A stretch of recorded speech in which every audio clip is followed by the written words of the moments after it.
What's up, guys? This is the Still Like an Artist podcast, and I'm your host, Tristan Duplichain. And today we're going to be talking about knowing your self-worth.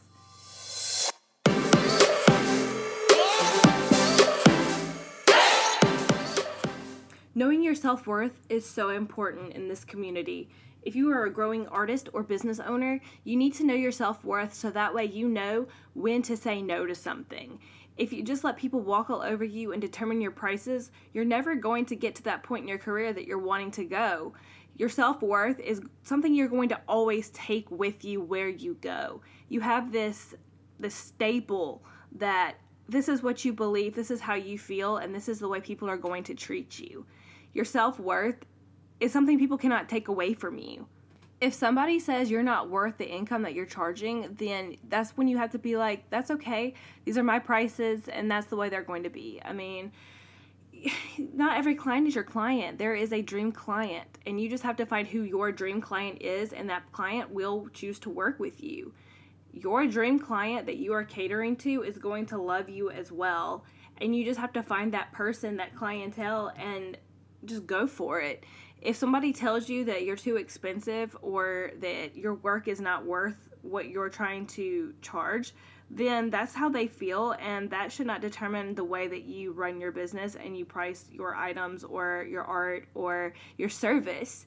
I feel like I've let people run over me over the years, and it's determined how much I charged when, honestly, my experience alone should be my self-worth. I should be very worthy and feel very proud of how long I have been in the industry that I am in, and I shouldn't let anybody else tell me what I deserve to make. But at the same time, there's a part of me that feels really bad and feels like I should cater to that person.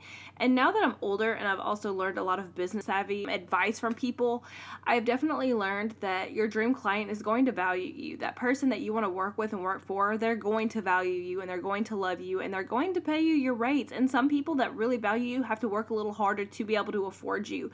But you know what? That is the person that you want paying for your services and your items. And the people that you want to work with, honestly, those are going to be the most pleasant people and the ones that aren't going to give you so much grief. So many of us are people pleasers, and there's nothing wrong with that. But we also can't let that hinder the way that we feel about ourselves and our business. We can't let other people tell us what we're good at, what we're bad at, what we deserve to be paid for, and what we don't deserve to be paid for. I believe that this is going to be a lot of self-reflection and a lot of growing for yourself. If you're younger and you don't have a lot of experience behind you, it might take you longer to understand this principle.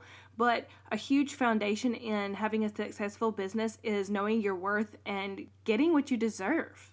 That's all it is. I'm Tristan Duplichain, and this is Still Like an Artist.